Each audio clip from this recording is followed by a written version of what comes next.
আবার একটা রান্নার ভিডিও দিয়ে আজকে করবো সয়াবিনের তরকারি। এদিকে আলু কেটে নিয়ে এদিকে তেল গরম হয়েছে, আলুটা ছেড়ে দিই। এদিকে সয়াবিনটা সেদ্ধ করে নিয়েছি, আলুটা ভাজা হয়েছে, এবার নামিয়ে দেবো। আলুটা নামিয়ে নিয়েছি, এবার ফোড়ন দিয়ে দেবো। এবার সয়াবিনটা দেবো। সয়াবিনটা যতক্ষণ লাল হবে না ভাজতে, ততক্ষণ ভাজতেই থাকতে হবে।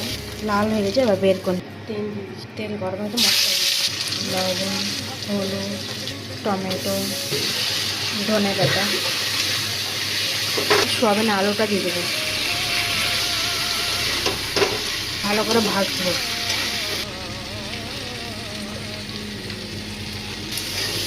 ভাজা কমপ্লিট, বা জল দিয়ে দেবো।